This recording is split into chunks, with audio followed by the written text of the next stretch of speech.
나의 하나님이여, 나의 원수에게서 나를 건지시고 일어나 치려는 자에게서 나를 높이 두소서. 악을 행하는 자에게서 나를 건지시고 피 흘리기를 즐기는 자에게서 나를 구원하소서. 그들이 나의 생명을 해하려고 엎드려 기다리고 강한 자들이 모여 나를 치려 하오니, 여호와여, 이는 나의 잘못으로 말미암음이 아니요 나의 죄로 말미암음도 아니로소이다. 내가 허물이 없으나 그들이 달려와서 스스로 준비하오니, 주여, 나를 도우시기 위하여 깨어 살펴주소서. 주님은 만군의 하나님 여호와 이스라엘의 하나님이시오니 일어나 모든 나라들을 벌하소서. 악을 행하는 모든 자들에게 은혜를 베풀지 마소서.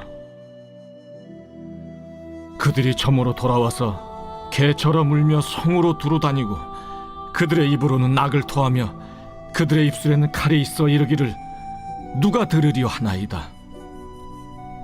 여호와여, 주께서 그들을 비웃으시며 모든 나라들을 조롱하시리이다. 하나님은 나의 요새이시니 그의 힘으로 말미암아 내가 주를 바라리이다. 나의 하나님이 그의 인자하심으로 나를 영접하시며 하나님이 나의 원수가 보응받는 것을 내가 보게 하시리이다. 그들을 죽이지 마옵소서. 나의 백성이 잊을까 하나이다. 우리 방패 되신 주여, 주의 능력으로 그들을 흩으시고 낮추소서. 그들의 입술의 말은 곧 그들의 입의 죄라. 그들이 말하는 저주와 거짓말로 말미암아 그들이 그 교만한 중에서 사로잡히게 하소서. 진노하심으로 소멸하시되 없어지기까지 소멸하사 하나님이 야곱 중에서 다스리심을 땅 끝까지 알게 하소서. 그들에게 점으로 돌아와서 개처럼 울며 성으로 두루다니게 하소서. 그들은 먹을 것을 찾아 유리하다가 배부름을 얻지 못하면 밤을 새우려니와 나는 주의 힘을 노래하며 아침에 주의 인자하심을 높이 부르오리니 주는 나의 요새이시며 나의 환난 날의 피난처이심이니이다. 나의 힘이시여, 내가 주께 찬송하오리니 하나님은 나의 요새이시며 나를 긍휼히 여기시는 하나님이심이니이다. 할렐루야. 오늘 새벽에도 하나님께서 예비하신 풍성한 은혜가 우리 가운데 충만하기를 주님의 이름으로 축복합니다. 사람이 위기에 처했을 때 가장 먼저 생각나는 것이 무엇인지에 대해서 정보를 검색해 보았습니다. 그랬더니 가장 먼저는 생존 본능이라고 합니다. 사람은 자기의 안전과 생명이 위협받을 때에 빠른 두뇌 회전으로 평소에는 생각하지 못했던 생존 방법을 떠올리는 그런 기질을 발휘하게 된다고 합니다. 그 다음은 가족과 사랑하는 사람들이 생각난다고 합니다. 이 위기를 벗어나지 못하면 다시는 볼 수 없을지 모르는 그런 생각 때문에, 그리고 그들은 안전할까 하는 걱정 때문에 가장 소중한 사람이 떠오른다는 것이죠. 오늘 함께 읽으셨던 시편 59편 말씀은 생명의 위기 가운데 우리가 누구를 의지해야 하는지, 무엇을 가장 먼저 생각해야 하는지를 명확하게 드러내고 있는 경험자로부터 기록된 한 편의 시라고 할 수 있습니다. 바로 다윗의 시인데요. 사무엘상 19장을 배경으로 하고 있는 다윗의 시입니다. 성경책에 나와 있는 제목으로도 설명이 되어 있는데요. 다윗이 사울 왕의 살해 명령으로부터 도망치는 과정에서 짓게 된 시로 알려져 있습니다. 사울 왕은 다윗이 자신의 왕위를 위협한다고 생각하고 사위였던 다윗을 죽이려고 합니다. 한밤중에 다윗의 집을 포위하지만 다윗이 겨우 아내 미갈의 도움을 받아 창문으로 도망칩니다. 언제 죽을지 모른다는 두려움, 또 믿을 수 있는 사람이 단 한 사람도 없다는 막막함, 그리고 나의 대적이 이 나라에서 가장 강력한 왕이라는 숨막히는 이 순간이 다윗에게는 얼마나 힘든 시간이었을까요? 다윗은 이 순간에 하늘을 바라봅니다.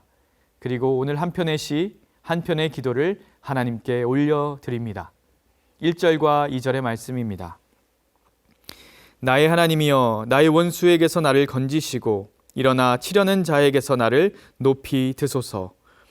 악을 행하는 자에게서 나를 건지시고 피 흘리기를 즐기는 자에게서 나를 구원하소서. 나의 하나님, 나를 건지시고 높이 드소서. 나를 건지시고 나를 구원하소서. 아무것도 모르는 어린 아기가 앉아서 놀고 있는데 갑자기 뜨거운 음료가 바닥에 쏟아진다면 부모는 어떻게 하겠습니까? 바닥에 카펫이 젖어서 물이 들든지 바닥에 있는 물건이 고장이 나든지 그것은 중요하지 않습니다. 내 아이의 몸이 상하지 않도록 얼른 그 아이들을 들어서 번쩍 올릴 것입니다. 다윗은 하나님의 그런 긴급한 구원하심을 구한 것입니다. 원수들의 한복판에서 다윗이 구원받을 수 있는 방법은 하나님께서 번쩍 들어서 나를 그들로부터 분리해 주시는 것입니다.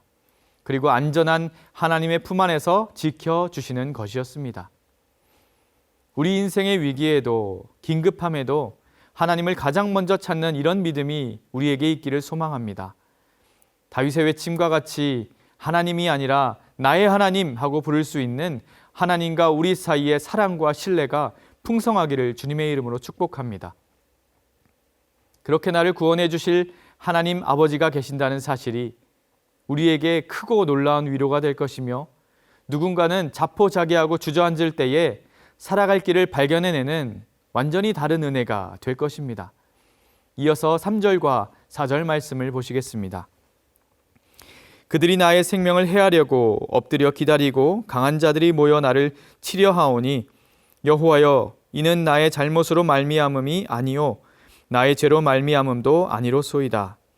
내가 허물이 없으나 그들이 달려와서 스스로 준비하오니 주여 나를 도우시기 위하여 깨어 살펴주소서. 하나님 앞에 죄가 없는 사람 단 한 사람도 없을 것입니다. 그러나 오늘 다윗이 말한 잘못이 없고 내가 죄가 없고 내가 허물이 없다라는 표현은 그런 의미는 아닙니다. 사울과 다윗의 관계 안에서 사울에게 나쁜 마음을 품지도 않았고 사울이 다스리고 있는 이 이스라엘의 통치에 대한 어떤 흑심도 갖지 않았던 다윗이었습니다. 오히려 이스라엘의 군대를 위해서 목숨 바쳐 싸웠고 사울의 영적인 어려움을 위해서 음악을 연주하고 돕고자 했던 사람이 바로 다윗이었습니다. 그런 이들에게 억울하게 쫓기고 있는 그 억울함과 두려움에 하나님께 간절히 매달린 것입니다. 그렇습니다, 여러분. 우리가 누군가와의 관계에 있어서 어려움이 생기고 마찰이 생기고 그들로부터 견뎌야 하거나 때로는 싸워서 승리해야 할 때에, 그래서 하나님께 기도할 때에 생각해 보아야 할 부분이 바로 이 부분입니다. 혹시나 내가 바라는 기도가 정말 시기와 탐욕과 미워하는 마음 없이 하나님께서 주신 선한 마음을 지키다 겪게 된 어려움인지, 아니면 내 육신의 정욕을 위하여서 하나님 저들을 멸하여 주십시오, 나만 지켜주십시오 하는 잘못된 기도인지 말입니다.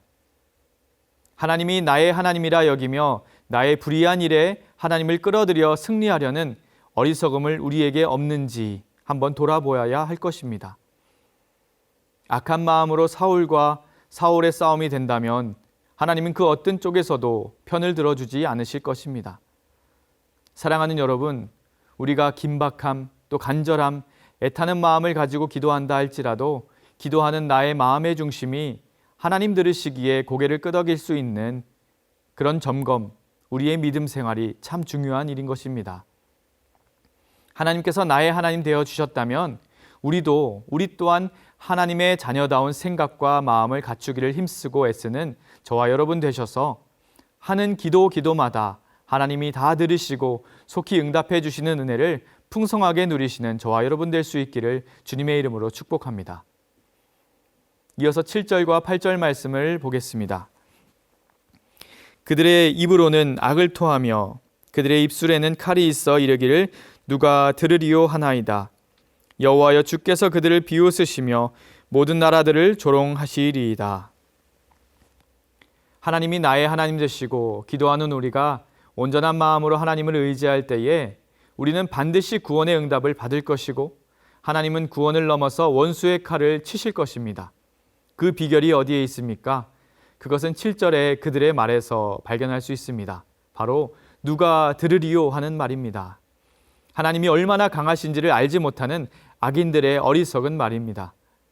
내가 아무리 악하게 행한다 할지라도 이 세상에 나보다 강한 이가 없으니 심판할 자도 없다고 생각하는 것입니다. 하나님을 부인하는 이 어리석음은 결국 하나님의 심판을 맞게 되는 것입니다. 또 하나의 비결이 있습니다. 8절에 하나님의 반응입니다. 하나님은 이들을 비웃으십니다. 모든 나라들을 조롱하십니다. 하나님과 그들은 누가 더 강하냐를 비교할 만한 상대도 되지 않는다는 것을 보여주는 말씀입니다. 말씀으로 세상을 창조하신 하나님께서 그들을 없게 하시는 것은 아무것도 아닌 것입니다. 그것을 알고 있었던 다윗은 하나님을 의지하며 내가 피할 요새는 오직 하나님뿐이심을 9절 말씀에서 고백하고 있는 것입니다. 사랑하는 여러분, 오늘의 삶이 참 고단하고 어려우십니까? 우리의 힘으로 해결되지 않고 앞으로도 해결되기 어려울 것 같은 일들이 우리의 마음을 답답하고 또 먹먹하게 하고 있습니까? 하지만 여러분 기억하십시오. 우리에게는 피할 요새가 있습니다. 우리의 고난과 고통에서 구원과 회복을 주실 분은 세상의 수많은 강자들과 나라들과 악인들을 비웃으시고 조롱하실 만큼 강력하신 우리 하나님이십니다. 그 하나님을 의지하고 나아갈 때에 오늘 말씀 초반에 두려움과 막막함으로 떨던 다윗의 기도는 기쁨과 소망으로 가득한 찬양의 기도로 뒤바뀌어집니다. 16절과 17절 말씀을 함께 보시겠습니다. 나는 주의 힘을 노래하며 아침에 주의 인자하심을 높이 부르오리니 주는 나의 요새이시며 나의 환난 날의 피난처 시민이이다.